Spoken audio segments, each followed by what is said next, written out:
Hey everyone, and welcome to this week's, or I should say this month's, virtual happy hour. It's so awesome to see you guys. As always, if you want to join me live, you can always check me out on YouTube and Savvy Pet Pro, and I think we're in a couple of other places live. So let me see if I can. If you are having any trouble where we can't see you and you're on Facebook, I'm going to be posting a way for you guys to go ahead and hit connect. So, as you can see from this comment, you have to give Restream permission for me to be able to see your name, unless if you're on YouTube. If you're on YouTube, I can automatically see your name. So, this is our final happy hour. It's kind of mixed feelings. It feels like the end of an era. It feels like, at one point I was doing these every single week, and now we're doing them every month. And it's one of those things that I love to give to you guys. I love to answer all of your questions, but I do need to reserve that for our paying members in the Savvy Groomer membership, as well as one-on-one coaching clients. Hey, great to see you here live. So that's where we're going to give you guys today to ask your burning questions, things that you want answered. That way you are able. Ashley says we're twinsies. I can't wait to see your sweater, Ashley. We're going to be working on more of these things as well. Lots of little goodies and things like that. I've got a lot of things planned for this year, and it's one of those things that can't do everything, right?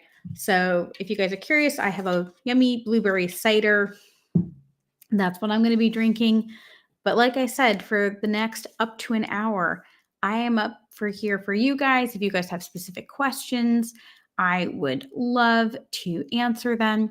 And if not, that is perfectly fine as well. I am going to go ahead and pull some questions from the group and see what we can answer for you guys. If you are here live, as always, please go ahead and put in the chat any questions you want us to explore. And if you don't have any questions, that's perfectly okay too.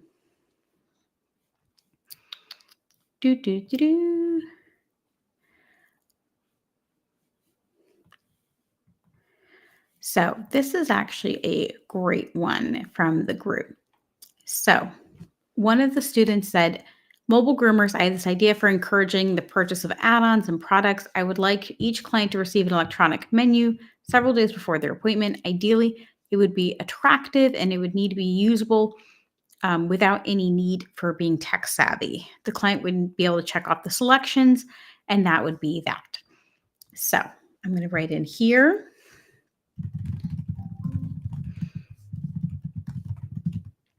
So what is a good way to create a mobile add-on service menu? So personally, I'm not a giant fan of these, add-on services in general. I feel like it undermines us as a professional. I generally find that for better or for worse, we are spending way more time trying to convince people for a $5 or $10 add-on when we should just honestly increase those prices, right? I also feel like it really undermines us as professionals. If I go into a hair salon and I'm like, hey, I really need my haircut or I want this service, it's one thing for them to spend the time to guide me towards the correct service, saying, you know what, I really suggest that maybe you get this or that. That's one thing. But it would be really weird for them to have me pick the correct service, right? Because I don't know what I need. For instance, like I really, my hair is growing out, but I kind of like the balayage kind of look. But I don't know what my hair needs when it comes to that, right? I need them as an authority to tell me, hey, this is what you need. This is what's good for your hair texture. This is not appropriate for your hair texture. Again, if I wanted to DIY it, why would I go to a hair salon? Why would I go to somebody that I want to see as an authority figure? So that's my first thing about add-ons and service menus. I think that we should not be empowering them to make these choices. I think that we as professionals should be making those choices. They don't know what they're picking. But if you're dead set on having these, maybe You have a very, very niche clientele where you're only doing a certain breed, where you're only doing a certain coat type.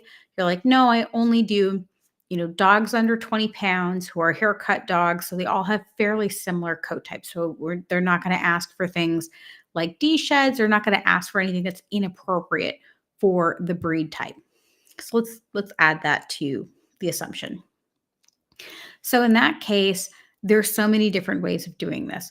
Now, if you have an iPad, this is a great way to, when you're there, for them to check the things off. And again, you can make that very attractive. Um, if you would like to send it in a text message, you can make this into a really attractive Google form, right? So you can even, turn it into something where it's got a little video where it plays the video at the beginning. Let's say on your website, you could have a page that says, again, assuming it's the correct breed, the correct coat type, and these are the add ons, you could have a little video or an explanation of what it is, the benefits, etc. And then they can click it and then hit submit. And then when it hits submit, you would get it a few days before. As far as like a spa menu, like I have gotten many spa menus. And again, you want to make sure that these are curated add on. You really don't want to send them a giant wall of text. A, it gets really confusing. And B, you don't really know what to pick.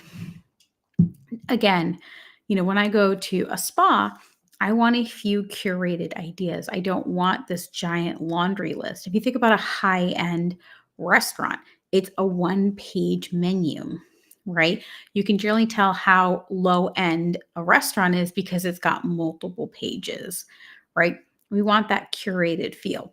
So maybe pick out 3 of your top or 4 of your top add on services, especially if you can curate it by the coat type or the breed, and send that to them.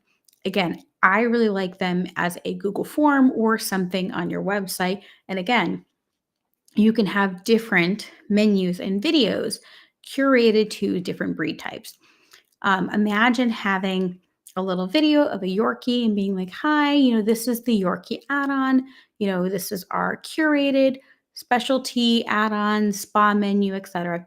for Yorkies or Shishans or Doodles or whatever, right? Again, because you could have the URL be your website, .com/Yorkie or /doodle, right? Whatever it is. And you can send it to them. You can send it to them a few days before. You can say, hey, we do offer a spa menu if you would like to add these things on. You have up to 48 hours before your appointment to add on these services. So that's always an option. I mean, if there are things that you can do last minute or you don't need a lot of extra time, then you can always, of course, right, allow them to add it up until the time that you get there.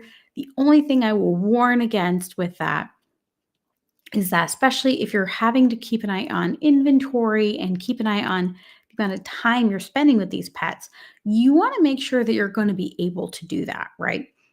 For instance, for better or for worse, you might have a situation where, a lot, I don't know if people are still doing them, but for a long time, the Madra Muds were really popular. And especially mobile, they're really tough to rinse out and they take a lot more time. So if I had set aside an hour and a half for each of my dogs, right? And then one of them adds on this additional service that takes extra 15 to 20 minutes. Well, then now I'm going to be cutting into my next appointment. So again, make sure that it makes sense for your business, make sure that it makes sense for the client. Again, you really don't want to give them a service that is inappropriate for them. It just makes you feel icky, right? I've had services for like my nails where, I wanted to grow them out or I wanted to strengthen them. And I was like, oh, there's this, I forget what it was, like a silk wrap. I was like, oh, can I get a silk wrap with my dip nails? And they were like, oh, yeah, of course you can do that. Well, no, you can't, right? So they said, yes, of course you can. And then when I went to go get my nail done, they're like, no, you have to do one or the other. We can't put that on top of that. So then which one do you want? And then, of course, I'm like, well, I don't know. Which one do I want? And they kind of left it up to me. And I'm not the authority figure, right? So now I don't feel good about making this choice. The same thing happens too when they hand you those spa menus for the pedicure and you're looking at this whole thing and you're like, well, I don't know. Do I need this? Or is this just kind of like fluff and you're trying to charge me extra money? So if you're going to do this, make sure that you are selling them on it. They understand why it's good for their dog and how it's going to serve them best. So I hope that is helpful. Like I said, if you guys are here live, I highly suggest that you go ahead and pop into the comments and let me know if you have a question. This is our final happy hour. We will not be doing any more live for now, for better or for worse, right? So if you're going to be asking these questions, these will be more of a membership benefit in the future. This is a great question. So Candace is asking, how do I turn down all a la carte nail trims? I don't want to be a scary nail trim lady. I want to give them a bath to get them to know better. So again, you want to think about too. Oh, it's so nice to see you. Of course, you don't have to stay long. Got to do what you got to do. Absolutely. So when we're looking at things like doing a nail trim, right? We want to make sure that clients understand why we're turning them down. So this is where, again, depending upon your brand and your brand voice, and I know Candace's brand voice pretty well. So I'm going to go ahead and speak to her and then speak to all of us as a group. So for Candace, she is that authority figure. She has a lot of education. She has been doing this long enough and she knows what's best for a pet. So for you, Candace, you can really hone in on that. You can say, you know what? My goal is to be a partner in your pet's health, their well being, their hygiene. And I want to make sure that they have the very best service possible. And part of that includes skin and coat health as well as nail health, right? And again, if they're like, well, I just want the nails trimmed, be like, that's absolutely acceptable. We highly suggest that you go to your veterinarian for that service, right? Because here's the truth, right? Is if the pet just needs a nail trim and the owner doesn't want to do it, there's something going on there, right? An owner who's not willing to trim their own pet's nails, it's something very easy for them to learn. So it's either the pet is not cooperative, or it's a skill set that they don't want to learn. And if it's a skill set they don't want to learn, again, for us, it's not financially advantageous to risk everything we're risking when it comes to a nail trim for 10 or 20 bucks, right? Another option is to price your nail trims high enough that you can just tell them flat out and say things like, you know what? Let's assume your bath is $50. Say our minimum service is $45. And, it just seems silly to me for me to charge you $45 for just a nail trim. So why don't you come in for a bath and blow dry? It's X amount of dollars. It just makes more financial sense to do that. Because again, this gives you an opportunity to say, yes, we can do a nail trim, but it doesn't make any sense. And again, that empowers them to make that decision. And that's always an option for you guys. Again, if you don't want to say no outright, if you want to say yes and give them a reason, an obvious reason to say yes, that's a great option. So there's no right or wrong answer. It's just a matter of how do you want to handle it in your business. And for all of us, right, we've kind of got to decide, are we the kind of groomer that wants to do these, nail trims? And again, it's one thing if you have a pet where you're trying to bring the quick down and they're coming every month for a bath and blow dry, and then they're coming in every week or every 2 weeks to get the nails done. I honestly think that just doing nail trims is inappropriate. I think that it does not allow you to have enough time to emotionally bond with the pet. I don't think that it is a wise decision for the business. I think that we have all of the risks of a bath and blow dry, right? We have a pet that could be injured, jumping on and off the table, a pet who could, bite us potentially, a pet that, could break our stuff. And again, these really low price point is a client that doesn't value us as an authority figure. Now, you guys are always welcome to disagree with me. I will say this is that When we're doing things like just nail trims, it's a totally different client. A client who wants to either bathe their pet at home, again, is not respecting us as professionals. Um, and that's a kind of Walmart style client. That's a very McDonald's style client. And I don't know about you, but we have such a groomer shortage already. I don't think there's any value in servicing those clients. We really don't. There's plenty of pet sitters. There are plenty of other people besides pet groomers that can do that service. Absolutely. I stopped offering walk-in nail trimming. It's not worth me or the business model. Absolutely. I agree. The other thing I want to mention too is even scheduled nail trims, I don't think are worth it. But the idea that we can offer walk-in nail trims made sense when we had lots of staff. Guys, when we had lots of staff, and again, depending upon how long you've been grooming, I mean, every single Petco and PetSmart I knew 15, 20 years ago had lots of staff and had lots of staff who wanted to start working there. It was really easy to get new, fresh blood in. And let's be honest, 15, 20 years ago, clients were not as worried if you quicked a dog. It sounds really awful, but dogs were just treated differently 20 years ago. So, is that right? No, it's not fair and it's not right. But we're also talking about a time when vets used to say that raw diet would kill dogs and that if you bathed the dog more than every 8 weeks, their skin would peel off. It was just a different time. So now that we're getting into a more litigious society, now that we're getting into the social media, you and I both know if you quick a dog and that dog walks out the door, it's going to be on social media. So if you're going to do these things, you got to make sure that it's worth the risk. And of course, our goal is never to quick a nail, right? But even then, a dog could go outside on the concrete and they go poop or pee and they squish their back legs. And because you got the nail short as possible, right? Did you get the nail short as possible? Yes, I got the nail short as possible, right?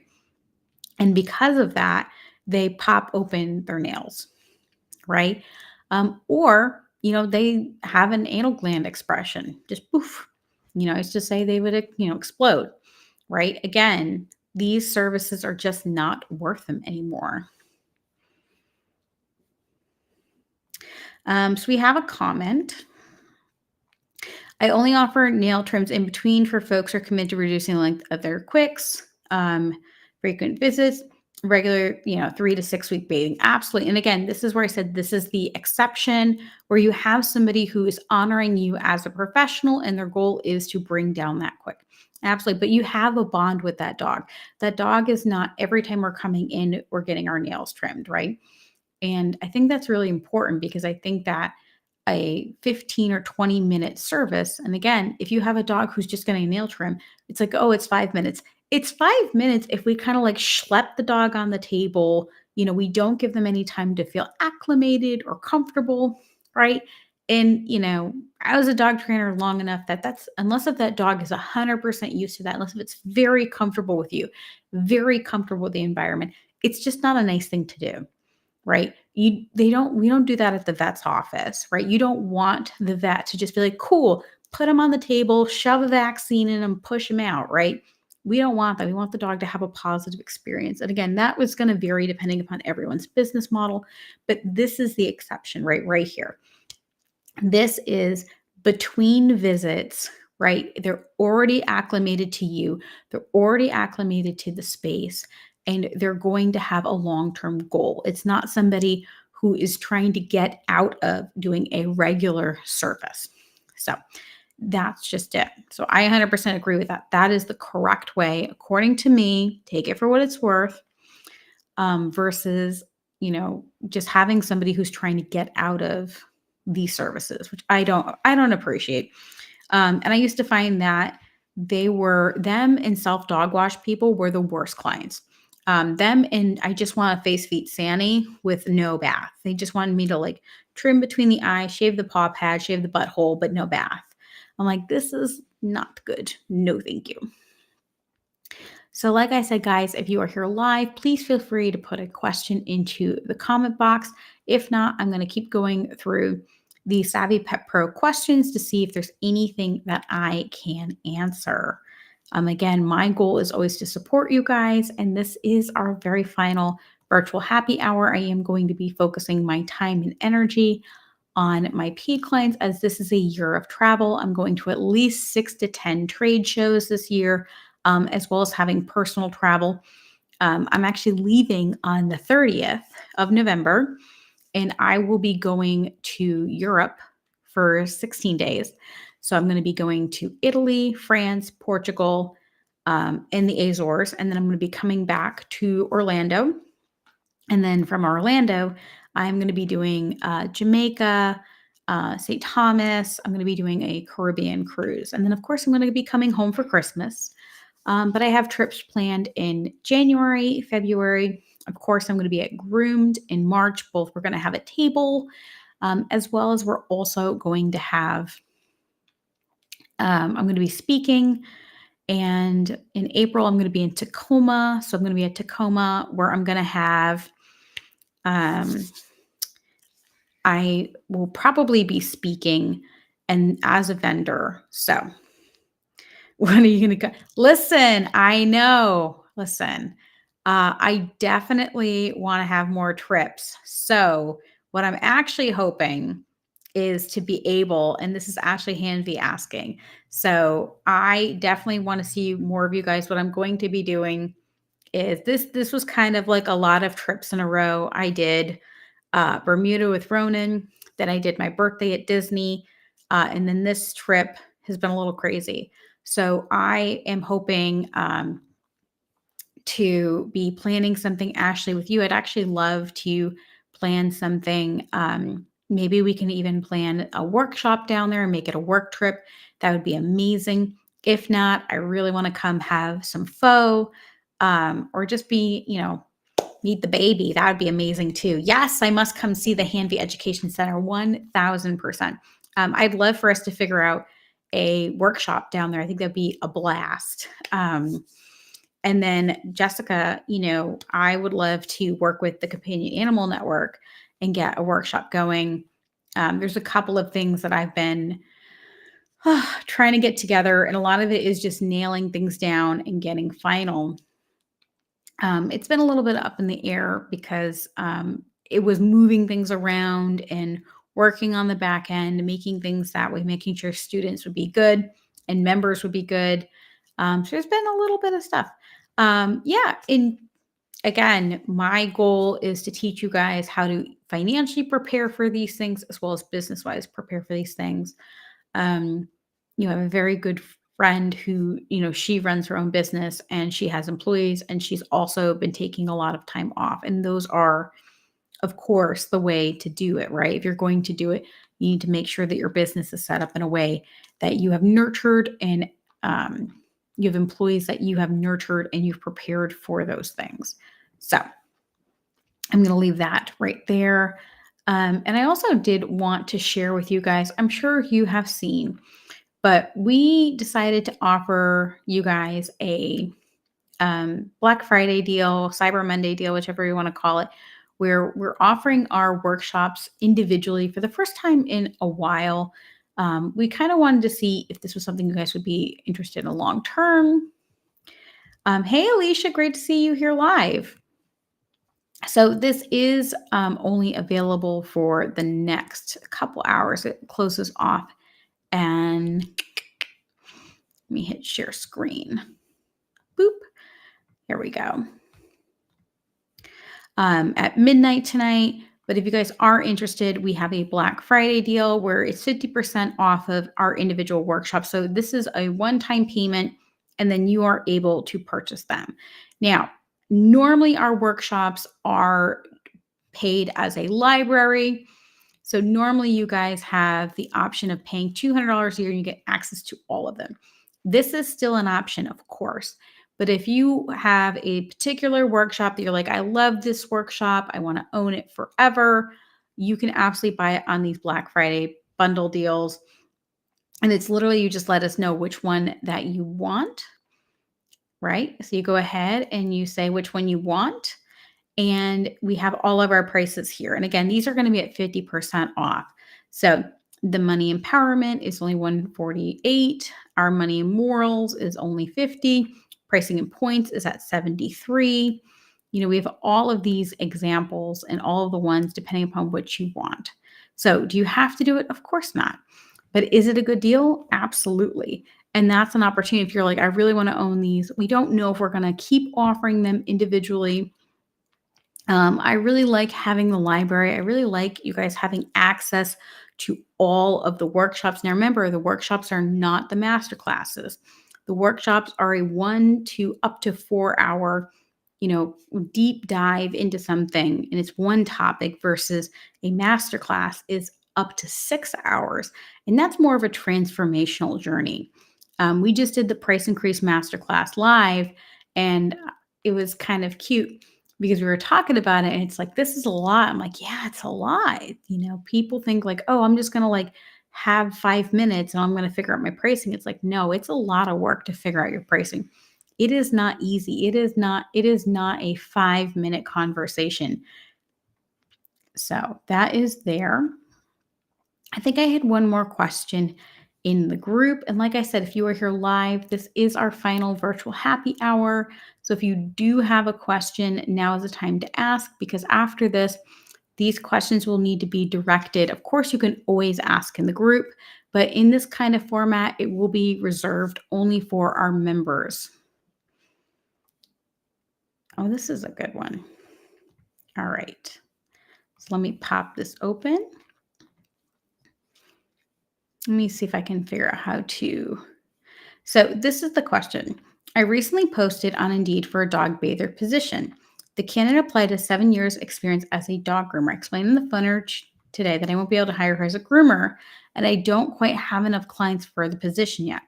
There's an opportunity for paid growth, paid continuing ed, bonuses, tips, etc. I'm low-key terrified of hiring an experienced groomer after my last employee. My last employee had 10 plus years of experience and no continuing education, couldn't Dremel nails, wasn't familiar with attachment combs, and had some old school groomer bad habits. I had to terminate the employee after a serious safety issue, among other problems. Suggestions on how to run a working interview if we move forward, and suggestions on how to progress an employee's career from a groomer. So I thought this was a great question. Hey, Shelly, great to see you live.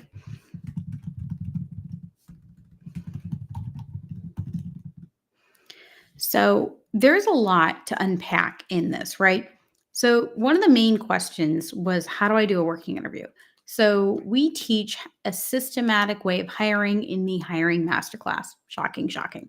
And again, the hiring masterclass, if you ask anyone who's taken it, it's an intense class. It is 6 modules.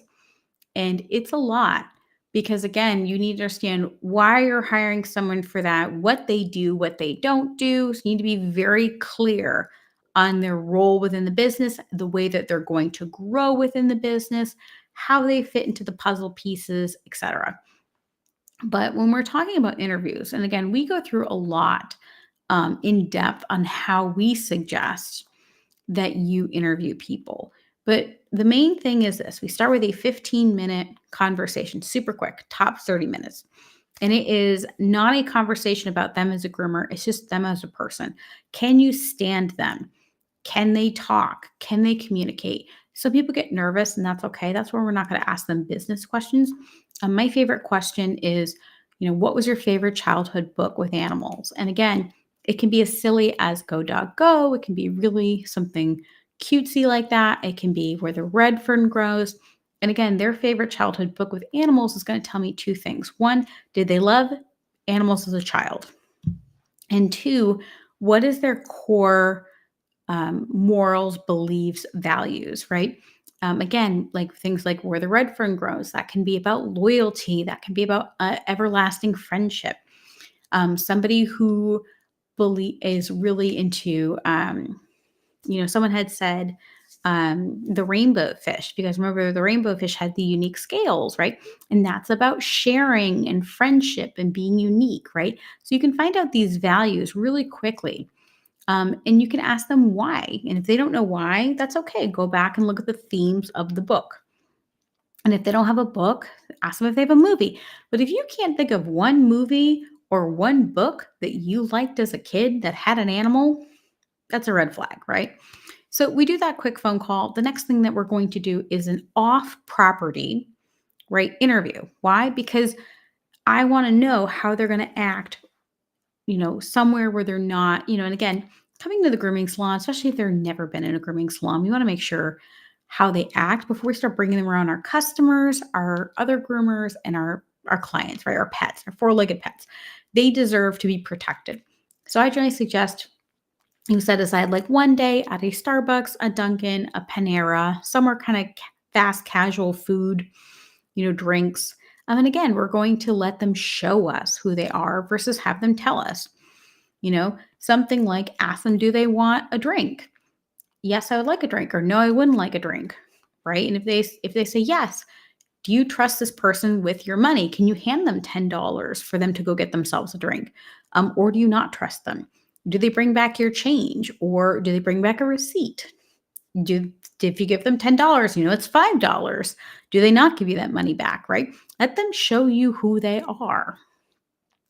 And then the third one, right? That would be them coming in, right?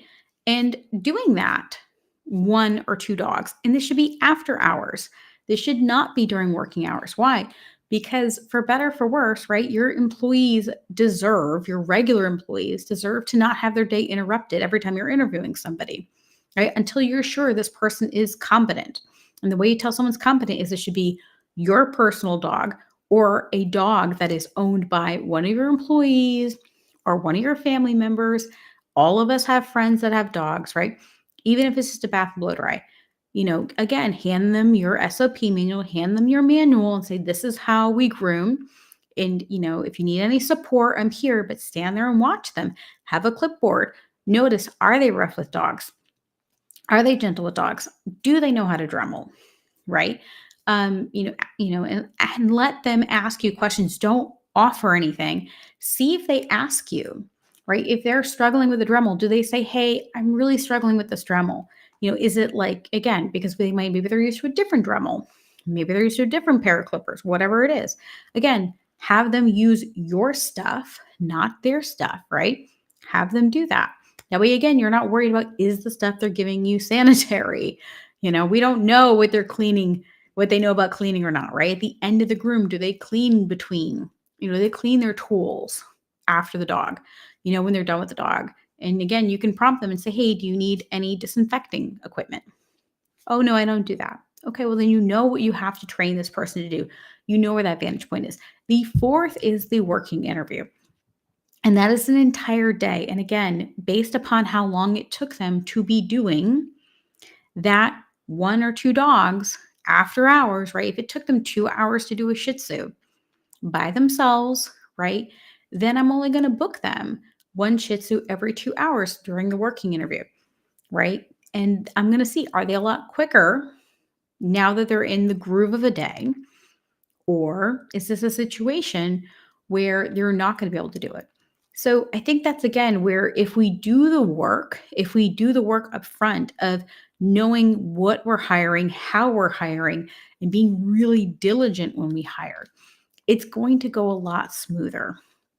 I think unfortunately, too often we spend so much time trying to wing it instead of doing it ahead of time.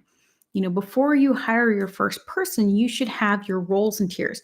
You should know from the time, how young of a groomer do you do? And I don't mean like age, but are you willing to take somebody who has zero experience, like nada experience?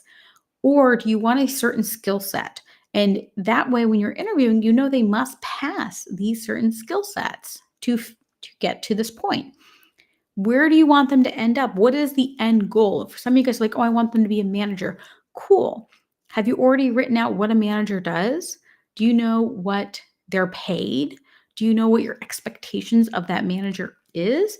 Do you know how that person can then reach that managerial level? Again, it's more fair for you to do that now versus waiting to have this great employee. And then you're just kind of creating a job for them instead of creating the job for your business. The importance of creating roles and tiers based upon your long-term business goals is invaluable. So again, we are giving Hire a facelift. The goal is to get it all pretty for you guys, and we're going to re-record it. It's a little rough looking, but it's got so much good content, right? It's literally an outstanding class, and I'm really, really proud of it. But again, as the industry is kind of like this loosey goosey, like just figure it out. And I think that there's so much to be said for being proactive instead of reactive. It's a lot harder when you love somebody and you don't know where they're going to be able to go because you haven't planned out, okay, am I going to have a manager or is that a role I'm going to take on? Am I going to have different levels of a groomer and how am I going to pay them? You're not going to be able to answer them if you haven't thought about it. And if you hire somebody and you know that they're not going to fit into your business, it's a lot easier when you have those roles and tiers fit into that. And also, that's going to help you know what you're going to pay somebody. What is the max you would be willing to pay someone? And again, I'm not talking about bonuses, but as a base salary.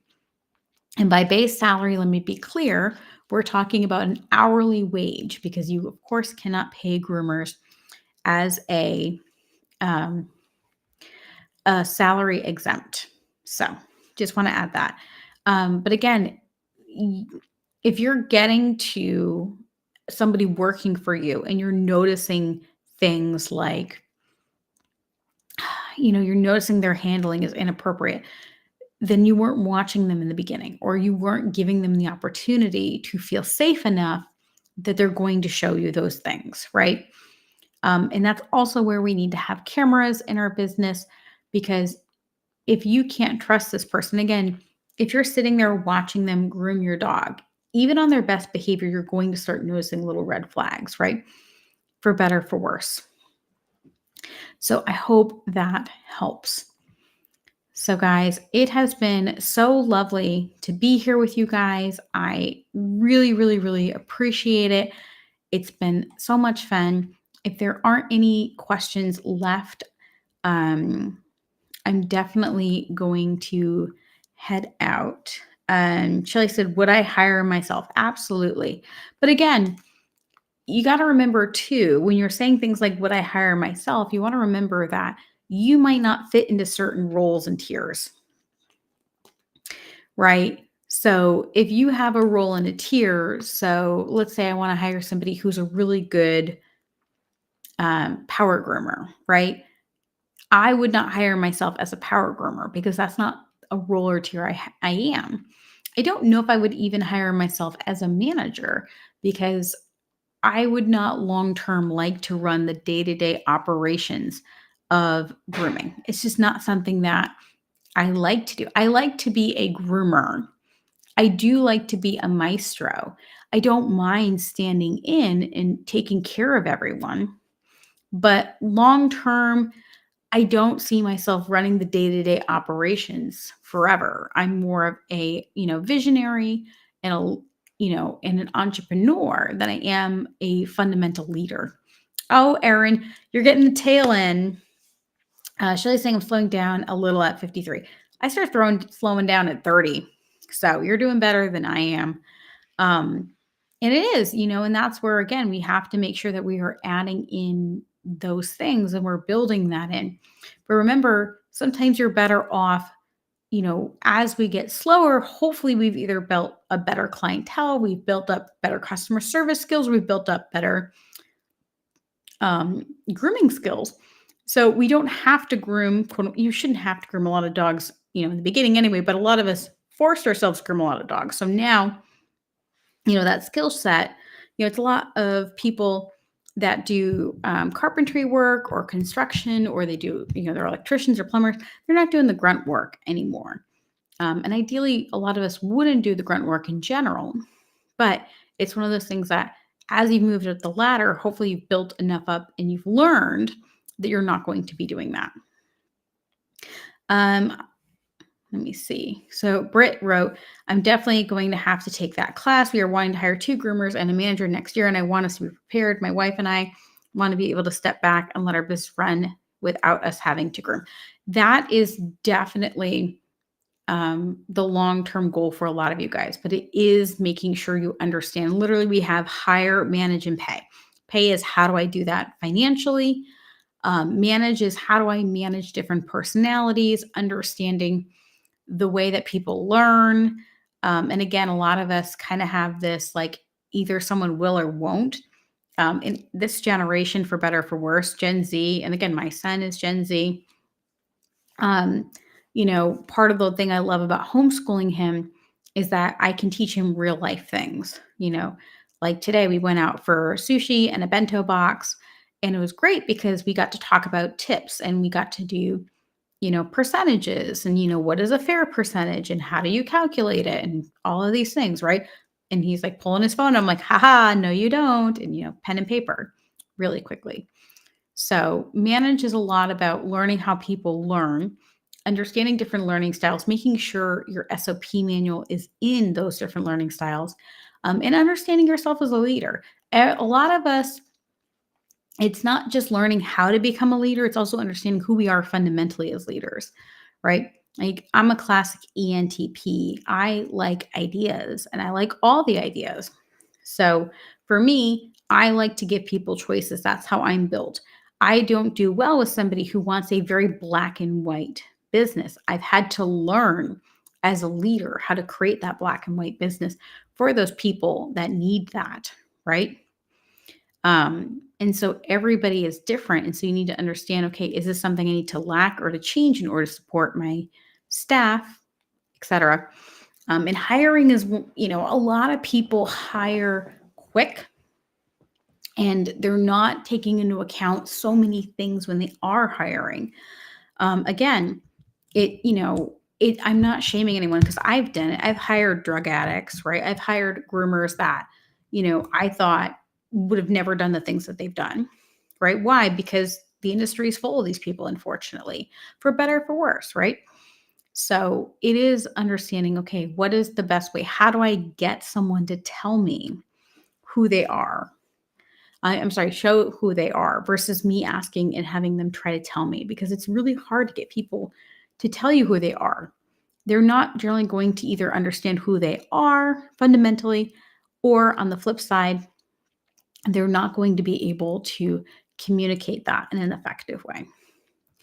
So, guys, I am going to love you and leave you. I'm going to get ready for a bonus Q&A for the Price Increase Masterclass. And then I'm going to spend this week finishing some things up before I fly out. It's been so much fun to do these happy hours. I'm really going to miss them. I'll definitely still do some river rants. I'm definitely still going to be doing, more videos and things like that. But my goal is to make sure that things are self-study. That way, when you guys are available and you're ready to take on the challenges of these classes, they're going to be available for you at the touch of your fingers, right? And so by me taking these obligations and these timed obligations, these essentially appointments, right? It's going to let me work when I'm in the flow. And that's when I really do create my best stuff. When I was in Bermuda, and again, everyone's like, why are you working on your vacation? I'm like, because I'm in the flow, because I'm happy. My kiddo was on the water slides and I just felt inspired. And so for this kind of creation, that's my goal because again, I have all this knowledge in my head and I need to get it out in order to teach it to you guys. We have 200 hours on our Facebook. On our YouTube channel. We have over 200 hours worth of content for free. We have our podcast. We're going to be working on getting that information to you. And again, when you're ready to invest, we're going to have the membership available. We're just so excited to be sharing these things with you. And like I said, that Black Friday individual workshop sale is going to be done today, which is Monday the 27th at midnight. I don't know if we're going to be selling these individually forever. I think it's going to be one of those things that, I prefer selling it as the library. I think it's more important to me for you guys to have it all. So we're going to see. We're going to be trying things out this year. 2024 is going to be a lot of travel. I'm going to try to let you guys know where I'm going to be, when I'm going to be. So that way, if you guys want to meet me at trade shows, I'm going to be able to be available for you guys. Um, and it's been nice getting to know you guys all online, but I'm so ready to meet you guys in person. Like it's so awesome. Like when I see Ashley or Erin or I met who did I haven't met Candace yet. Candace and I have to meet. I'm hoping we can meet up soon. I don't think you're going to be at Tacoma, Candace, unfortunately, because now you're in Montana, but who knows, right?